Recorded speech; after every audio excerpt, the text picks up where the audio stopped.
Senang sekali rasanya berjumpa dengan Anda hari ini. Bagaimanakah gerangan kabar Anda saat ini? Anda sehat? Saya yakin dan percaya damai sejahtera dari Allah Bapa serta kasih karunia Tuhan Yesus Kristus dan kuasa Roh Kudus menyertai setiap orang yang percaya. Masih di dalam ibadah, suasana ibadah di rumah-rumah, tetapi itu tidak menghambat kita untuk selalu ingin bersekutu dan rindu untuk mendengarkan firman Tuhan. Sebab kita yakin dan percaya di mana ada 2 orang atau 3 orang berkumpul di dalam nama Kristus, kuasa Kristus hadir di tengah-tengah mereka. Oleh karena itu saya mau mengundang saudara-saudara di rumah untuk mengambil Alkitab serta membuka firman Tuhan, yaitu dari kitab Yesaya pasal 52 ayat 7 hingga ayat yang ke-12. Saya mengundang Anda untuk turut serta membacanya bersama-sama dengan saya ataupun mengikutinya di dalam hati. Inilah yang tertulis. Betapa indahnya kelihatan dari puncak bukit-bukit kedatangan pembawa berita yang mengabarkan berita damai dan memberitakan kabar baik, yang mengabarkan berita selamat dan berkata kepada Sion, Allahmu itu Raja. Dengarlah suara orang-orang yang mengawal engkau. Mereka bersama-sama bersorak-sorai, sebab dengan mata kepala sendiri mereka melihat bagaimana Tuhan kembali ke Sion. Bergembiralah, bersorak-sorailah bersama-sama, hai reruntuhan Yerusalem, sebab Tuhan telah menghibur umatnya, telah menebus Yerusalem. Tuhan telah menunjukkan tangannya yang kudus di depan mata semua bangsa. Maka segala ujung bumi melihat keselamatan yang dari Allah kita. Menjauhlah, menjauhlah, keluarlah dari sana. Janganlah engkau kena kepada yang najis. Keluarlah dari tengah-tengahnya. Sucikanlah dirimu, hai orang-orang yang mengangkat perkakas rumah Tuhan. Sungguh kamu tidak akan buru-buru keluar dan tidak akan berlari-lari berjalan, sebab Tuhan akan berjalan di depanmu dan Allah Israel akan menjadi penutup barisanmu. Demikian pembacaan firman Tuhan. Saudara-saudara yang terkasih dalam nama Tuhan Yesus Kristus, kalau kita membaca Alkitab, ada begitu banyak sebutan atau istilah nama Tuhan. Ada yang mengatakan Tuhan adalah gembalaku, Tuhan adalah perisaiku, Tuhan adalah gunung batuku. Dan saat ini kita mau belajar dan mendengarkan Tuhan adalah Raja. Apa artinya jikalau dikatakan Tuhan adalah Raja? Itu berarti yang pertama bahwa Tuhan itu memiliki otoritas dan kuasa. Memiliki kuasa dan memiliki otoritas. Bahwa segala sesuatu ada di dalam kendali Tuhan. Bahwa tidak ada yang mustahil bagi Tuhan. Segala sesuatu ada di dalam kehendaknya. Jikalau dia berkehendak untuk terjadi, maka itu pasti akan terjadi.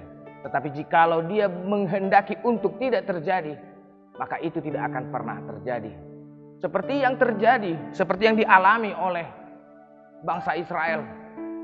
Pergumulan, kesusahan, kesedihan mereka, sehingga mereka harus hidup di dalam pembuangan di Babel. Itu juga kita melihat adalah bagian dari kehendak Allah.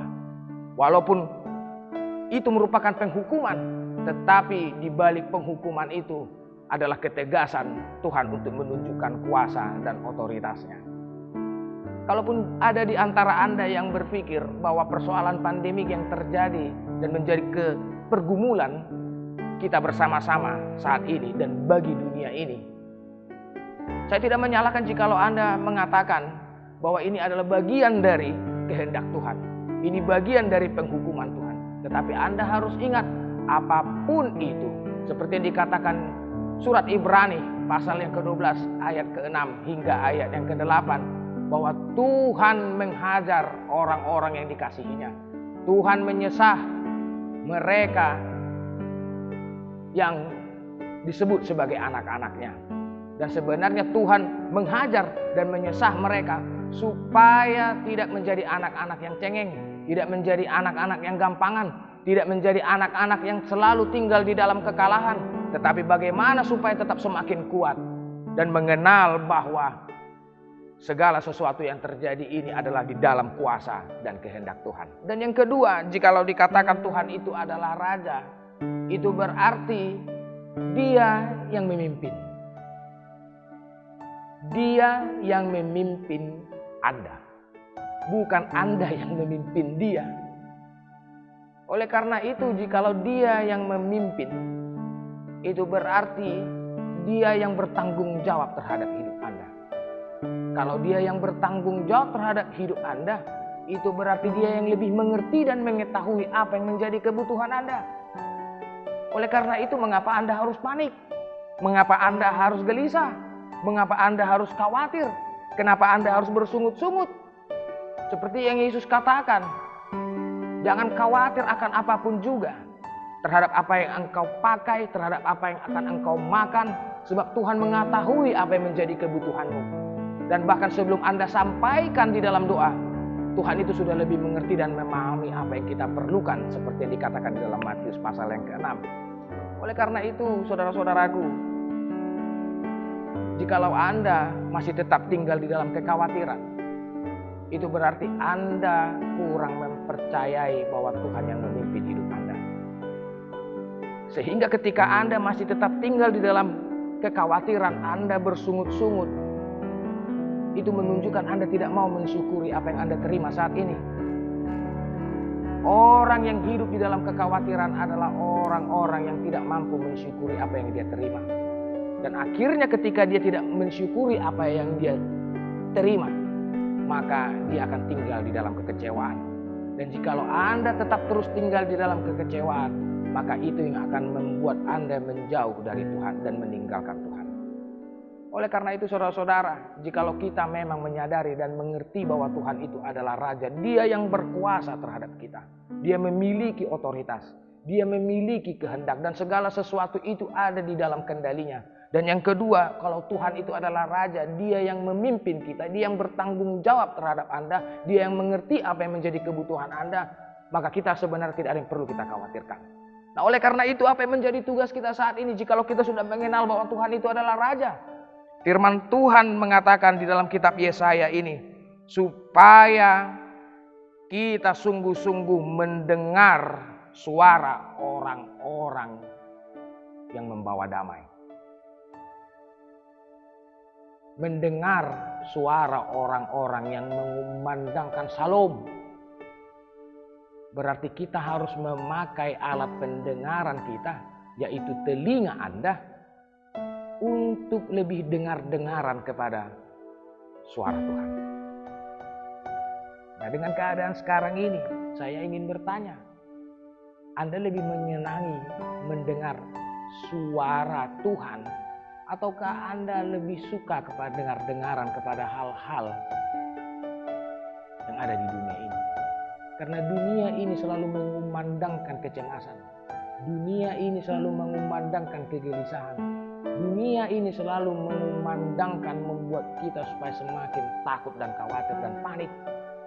Tetapi jikalau Anda mengarahkan telinga Anda kepada suara Tuhan, di mana suara Tuhan itu bisa Anda temukan di dalam firman-Nya dan di dalam orang-orang menyuarakannya, maka itu yang akan memulihkan semangat Anda yang patah. Dan yang kedua, jikalau Anda menyadari, mengerti, memahami bahwa Tuhan itu adalah Raja, firman Tuhan yang mengatakan bahwa ya turutlah bergembira, turutlah bersorak-sorai bersama-sama. Apa artinya? Anda turut serta atau tidak mau turut serta? Apakah Anda mau mengambil bagian atau tidak mau peduli? Apakah Anda mau bersama di dalam arak-arakan yang menyuarakan, mengumandangkan sorak-sorai kegembiraan oleh karena Tuhan mendatangkan pemulihan? Ataukah Anda hanya menjadi pendengar dan penonton saja? Dan bagaimana caranya supaya Anda bisa terlibat? Maka Anda harus turut serta ambil bagian di dalam barisan itu. Oleh karena itu, saudara-saudaraku yang terkasih di dalam nama Tuhan Yesus Kristus, Anda diundang, diajak supaya turut ambil bagian mengumandangkan, menjadi pewarta suara pemulihan, menjadi orang-orang yang membawa kabar kesukaan, membawa pengharapan. Bukan persoalan pembawa berita itu harus memiliki ketertarikan atau mempunyai paras yang menarik, atau mempunyai wajah yang cantik, atau mempunyai bentuk tubuh yang gagah. Tidak seharusnya menjadi ukuran. Bahwa sebenarnya bukan pembawa beritanya yang menjadi utama, tetapi berita apa yang mau dia sampaikan. Karena cara Anda atau berita apa yang akan Anda sampaikan itu akan mempengaruhi cara pandang orang terhadap diri Anda. Nah, oleh karena itu, walaupun mereka mempunyai paras yang kurang menarik, mempunyai wajah yang mungkin kurang sempurna bagi pandangan orang, tetapi ketika dia membawa berita pemulihan, membangkitkan semangat, menyembuhkan semangat hati dan jiwa yang remuk, tentu wajah atau rupa itu akan dilihat dengan cara yang berbeda. Yang ketiga, jikalau Tuhan adalah Raja dalam hidup kita, apa yang mau kita kerjakan? Bahwa sebenarnya kita diingatkan untuk menjauhkan dan janganlah ikut serta ambil bagian di dalam kenajisan, tetapi sucikanlah dirimu. Nah, saat-saat ini adalah kesempatan bagi kita untuk memandang kepada kekudusan itu. Sebab apa? Seperti yang dikatakan firman Tuhan di dalam surat Efesus pasal yang pertama ayat yang kedua. Anda adalah orang-orang yang telah ditentukan dan dipilih untuk ambil bagian di dalam kekudusan. Oleh karena itu menjadi tanggung jawab Anda. Dan ini adalah perjuangan. Apakah saat-saat ini Anda masih tetap mempertahankan kekudusan, ataukah Anda masih turut serta ambil bagian di dalam dosa-dosa? Nah, oleh karena itu, saudara-saudaraku, ini menjadi kesempatan dan peluang besar bagi Anda untuk memperbaiki hidup menjadi lebih baik. Yakin dan percaya Tuhan adalah Raja, berarti ini adalah di dalam kuasanya, di dalam kehendaknya. Kita percaya Tuhan adalah Raja, itu berarti Dia yang memimpin kita. Dan segala sesuatu yang kita butuhkan, Dia mengetahui apa yang terbaik bagi kita. Dan tugas kita ialah bagaimana kita untuk mendengarkan suara Tuhan. Dan bagaimana kita supaya ambil bagian dalam arak-arakan sorak-sorai kemenangan. Dan kita turut mengambil bagian dalam mengumandangkan suara itu. Dan yang ketiga, mengingatkan kita untuk tetap menjaga kekudusan dan memelihara anugerah yang telah Tuhan berikan. Saya Pendeta Joshua Tampu Bolon beserta seluruh majelis gereja HKBP Limo mengucapkan selamat ibadah tengah minggu. Tuhan Yesus memberkati. Salam.